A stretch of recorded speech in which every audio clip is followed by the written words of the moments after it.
Well, a big focus. A 14-year-old boy will be charged with murder after 4 people were killed and 9 injured in a shooting at a Georgia high school.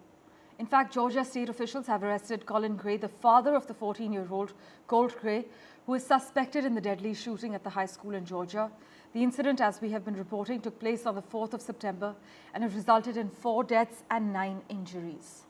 Now, Colin Gray, who's 54 years old, faces multiple charges, including 4 counts of involuntary manslaughter, 2 counts of second-degree murder, and 8 counts of cruelty to children, according to the Georgia Bureau of Investigation.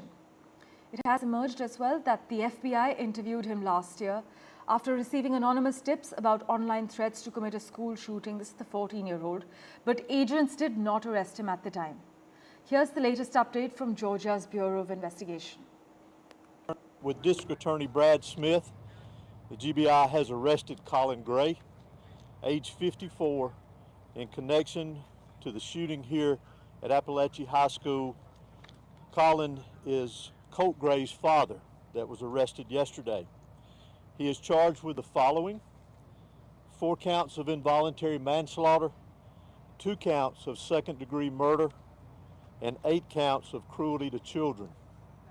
Mr. Gray, these charges stem from Mr. Gray knowingly allowing his son, Colt, to possess a weapon. Now, the news: Donald Trump has pleaded not guilty to a revised set of criminal charges over his alleged attempts to overturn the result of the 2020 election. The former US president, who is the Republican candidate for this year's showdown in November, faces 4 charges of using false claims of voter fraud to undermine the election results and prevent Joe Biden being certified as the winner. The new indictment, brought in August, was revised after the US Supreme Court ruled that former presidents have broad immunity from criminal prosecution. Mr. Trump's lawyers, though, have argued the judge should not begin weighing the impact of the immunity until December, after the election in the United States. But if Donald Trump wins the election, he is expected to order the US Justice Department to drop the charges. But on Wednesday, the candidates agreed on ground rules for their first TV debate. That's the next big thing to watch out for.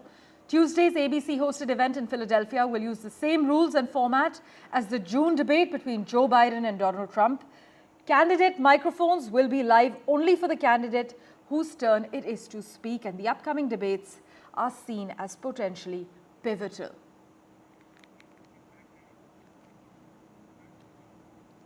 In fact, a smiling Vladimir Putin said Russia will support Kamala Harris as he gave an interview while attending the Eastern Economic Forum in Vladivostok in Russia. In fact, Putin also spoke about Kamala Harris's infectious laugh and criticized former President Donald Trump's sanctions on his country. Mr. Putin's comments have been met with criticism, with US Security Council spokesperson John Kirby saying Putin ought to stop talking about the US elections, period. He should not be favoring anybody one way or another.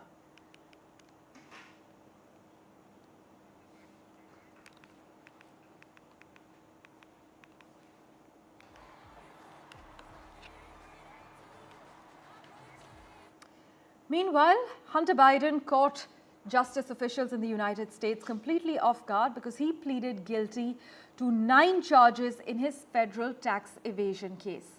In fact, I must inform you that the son of the US President Joe Biden, he had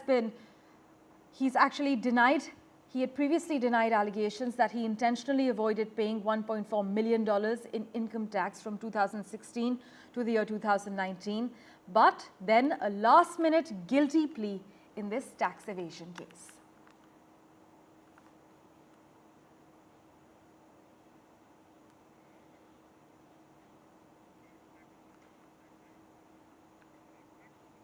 From the United States, let's get you a quick update now from Canada, where Prime Minister Justin Trudeau faces an uncertain future after the small party that has helped keep his Liberal minority government in power withdrew its automatic support. Now, in terms of the impact, the blow is the latest in a series of political woes and missteps that have helped reduce Trudeau's popularity. Recent polls show his Liberals would be crushed by the official opposition Conservatives in an election that must be held by the end of October 2025. The New Democrats had kept Justin Trudeau in power in return for increased social spending. Now, with this fallout, this will force Trudeau to attempt to create new alliances to govern. Also, the withdrawal of the left-leaning New Democratic Party, the NDP, from its agreement with Liberals could bring forward an election in Canada months earlier. For a fall election to take place there, the Trudeau government would have to either petition the Governor-General to dissolve Parliament or fall on a confidence vote. If the latter were to happen, Justin Trudeau would actually become the 8th Prime Minister in Canada's history and 3rd in a row to be defeated by a vote of no confidence.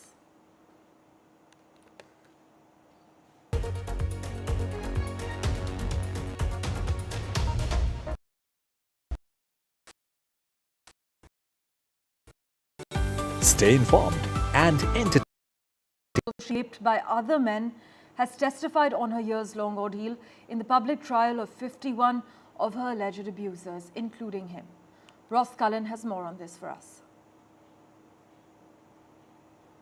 This is a trial that has shocked France, a mass rape trial of 50 men, plus the husband of the woman who is alleged to have been raped dozens of times by dozens of men over a 10-year period. On Thursday, we heard testimony from the woman herself at the centre of this, Giselle Pellicourt, 71 years old. She said that when she spoke to her children and admitted what had been going on, one of her daughters let out a howl, a sound, she said, which will be forever etched in my mind. She said, I might appear to have a solid facade, but behind that, inside, I am completely devastated. We have also seen video evidence showing this woman in her family home, on her bed, with men having sex with her while she was sedated. And some of the defendants have said, we didn't realise she was sedated. We thought this was consensual as part of a fantasy for the couple, but her husband had actually orchestrated all of this, getting in touch with men on sexual forums and inviting them to come and have sex with his wife. And he said that that would be while she was under sedation. Now, some of the details are pretty harrowing, disturbing to say the least. This trial is now underway in the south of France and is expected to conclude in December. Ross Cullen, NDTV, Paris.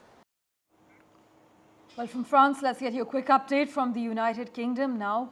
A new infrastructure finance bridge has been launched between India and the City of London Corporation. This finance bridge will help unlock international investment opportunities by way of expediting roadblocks and also propelling growth in construction. The initiative is the brainchild of India's Niti Aayog, which hopes to get London to share its expertise and experiences in India's cities with international investment. What does this mean for India's growth, though, and what can London learn from India in the process? Radhika Iyer explores the opportunities.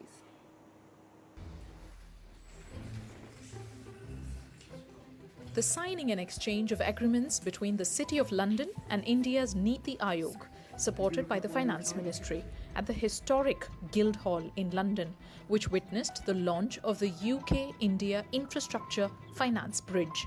This bridge will identify problems for India in receiving international investment, offer solutions, and make global infrastructure companies aware of India and its thirst for growth. So what will the key tasks for this financial bridge be? India has huge financing needs. India has a goal of becoming a developed nation by 2047, a $30 trillion economy from about $3.5 trillion now. And to do that would require a lot of actual construction of infrastructure. It struck us that London could be a major source of finance, which it is for the rest of the world. London has been a leading international financial centre since the 19th century, acting as a centre of lending and investment around the world. But there is something London wants to learn too from India, even as it aspires to offer expertise in sharing India's story to bring in more capital investment. From the United Kingdom's point of view, with a new government here who want economic growth, we look at what India is doing and we see that we can partner with them and be beneficiaries too and learn about how we get that economic growth. And part of this partnership will allow us, I think, to do that. And that's what I think is exciting for the City of London. This is something which, if we get it right and we build... The launch of the UK-IIF bridge comes even after 18 rounds of negotiations for a free trade agreement between the Indian side and the British side could reach no mid-path. Now the time is right.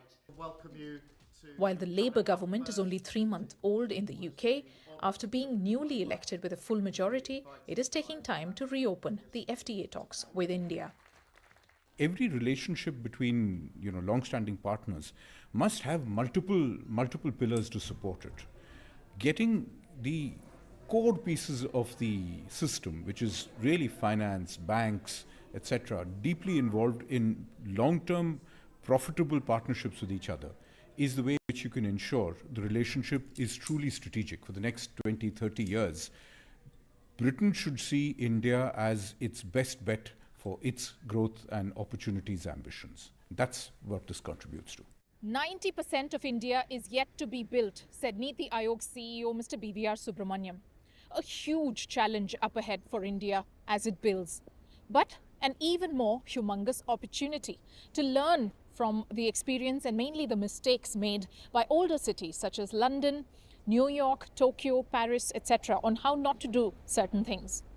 This is perhaps an opportunity for India to get it right in the first attempt in a sustainable way, even as it keeps its cities and Tier 2 cities mainly authentic to India's fabric and story. Radhika Iyer from the historic Guildhall in central London, NDTV. Switching tracks, American election forecaster and historian Alan Lichtman has officially predicted that Vice President and Democratic candidate Kamala Harris will win the White House race next and become the next US president in the upcoming fall elections. Gauri Dwivedi had a word with him. Here's what he predicted. First question to you, sir. You've been closely monitoring and following many US elections in the past. What's your reading of Kamala Harris and Donald Trump in 2024? Well, there are all kinds of anomalies in this election.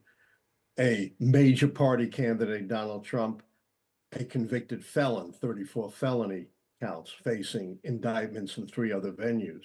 And on the other side, an unprecedented withdrawal of a sitting president from the race right before the Democratic convention. But the keys are the North Star of prediction. They remain constant despite the fluctuating events of the campaign because they tap into the structure of how American presidential elections really work as votes up or down on the strength and performance of the White House party. And that's what the keys gauge. And the way it works, if 6 or more keys, any keys, go against the White House party, they are predicted losers. Otherwise, they are predicted winners. It was this system that enabled me against all the pundits, the pollsters, and other modelers to predict Donald Trump's win in 2016. And what we have this time is the most keys that could fall against the White House party based on my system is 4 to 5, 5 as a maximum. That still leaves them as predicted winners because it takes 6 keys or more to count them out. So how many keys are there? For the benefit of our viewers, how many keys or how many parameters do you really have on which you decide? It doesn't quite work that way. It works how many keys count against the White House party, and it takes 6 to count them out. So they lost the mandate key, which is based upon losses in US House elections. They obviously lost the incumbency key with Biden not running, but with the party uniting around Harris, they avoided the loss of the contest key. Finally, the third key that they lost is the incumbent charisma key, because Harris, whatever you may think of her, is not a once-in-a-generation, broadly inspirational candidate like Franklin Roosevelt or Ronald Reagan. So that's 3 keys down. Remember, it takes 6 keys to count them out. And the only other 2 keys that are shaky are the 2 foreign policy keys, because the wars in the Middle East and Ukraine are so fluid. I think those keys will split and Harris will be down 4 keys, 2 keys short of defeat. But even if they both flip negative, that means Harris is down only 5 keys, still 1 key short of defeat. All the other keys are locked in her favor. Okay, so between now and the actual election, what according to you are those areas where there could be some lack of clarity or uncertainty? The only two areas where I see uncertainty, as I mentioned, are the two foreign policy keys: foreign military success, foreign military failure, because of the vicissitudes of war. We don't know exactly what's going to happen in Ukraine and the Middle East. Could there be a ceasefire and a hostage release? Could the Ukrainians stave off the Russians in the Donbass region and make further incursions into Russia? But my point is, no matter what happens with those two keys, there's not enough keys to predict that Donald Trump could regain the White House. For a while, I thought third party key might be shaky, but the RFK Jr. campaign has fizzled. He suspended his campaign. For a while, I thought the social unrest key might be shaky, but demonstrations at the Democratic convention, turned out to be underwhelming, and the campuses have been very quiet. Nothing approaching the massive sustained social unrest that calls into question the stability of the country. That's what it would take to turn that key. What about the economy keys? There's the short-term economy, the long-term economy, an area that the Republicans have been really focused on and making it a cornerstone of their campaign. Yeah, the point of the keys is we don't pay attention to the campaigns. Based on the campaigns, Hillary Clinton should have won overwhelmingly in 2016. She won every debate. She had a better ground game. She was more experienced. She raised more money. She had more ads. My two economic keys are statistical. They're very specifically defined. The short-term economy key says there's no recession in the election year, and the National Bureau of Economic Research that tracks those things has not called a recession. You can't have a recession in just a couple of months. It takes much longer than that for a recession to take hold. So that key is solid. The long-term economy key is also statistical. It asks whether the real per capita growth during the current term is at least equal to that of the average of the previous two terms, and per capita growth under Biden is double or more that of the average of the previous two terms. I don't take into account these fluctuating polls or what the campaigns are doing. And this is exactly what I was going to ask, that while speaking to you, it looks like almost a certainty that Kamala Harris is coming she's winning this election, but some of the polls seem to suggest that it's pretty much neck and neck between Donald Trump and Kamala Harris. That's the beauty of the keys. They're not poll dependent.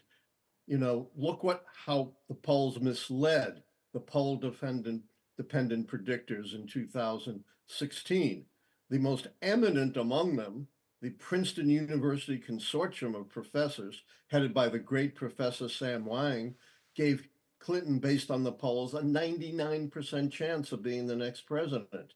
And Professor Wang said, if I'm wrong, I'll eat a bug on national television. And to his credit, he did. Then you have this clerk, Nate Silver, who just compiles polls and believe he's a great prophet. And he had Hillary Clinton overwhelmingly likely to win. And then when she loses, he said, see, I told you there was a 20, 25, 30% chance that she would lose. So it's meaningless. He can never be right and he can never be wrong. The keys stand above all of that. They called George H.W. Bush's election in 1988 when he was 17 points down in the polls to Michael Dukakis in June and July of the election year, and every pundit and pollster had written him off.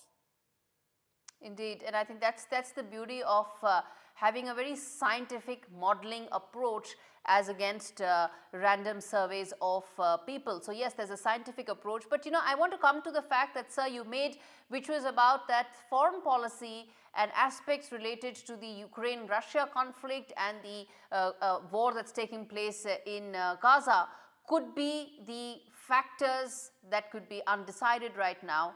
To explain to us what could be the impact that they may have in changing, if at all, your prediction? No matter what happens with two foreign policy keys, success and failure, it will not change the prediction. As I said, right now I see the keys as split, which would 4 keys. But even if they both flip, things go really sour in both of those wars, that would only be 2 more negative keys on top of the 3 she now holds. That's still only 5 keys, not enough to predict her defeat. So while things could change in wars, they always can, they will not affect my prediction that Kamala Harris will be the next president of the United States. The Democrat camp would be delighted to hear this prediction, especially because you've got so many in the past, absolutely right. But in the spirit of fairness, if the Republican campaign is listening to this, so what, according to you, could they do, because there's still 2 months left, to at least come close to any of what you're saying, sir? There's really nothing they can do. That's the whole point of the keys. It's fundamentally different from all of the conventional wisdom about elections, all of the wisdom that the media spends hundreds of millions of dollars covering the campaign every day, as though it was a horse race with candidates sprinting ahead and falling behind. The big message of the keys is it's governance, not campaigning, that counts. And you're looking at the governance of the White House party and things like the economy, foreign policy, social unrest, policy change, scandal, not the events of the campaign. And that's what makes it different from all the conventional wisdom in predicting elections. I'm not fluctuating my predictions based on the day-to-day events of the campaign. You cannot, and no one has ever been able to successfully predict an election outcome by looking at the campaign. Impossible. All right, Mr. Alan Littman, appreciate you joining us to decode the election and taking out the time and speaking to us.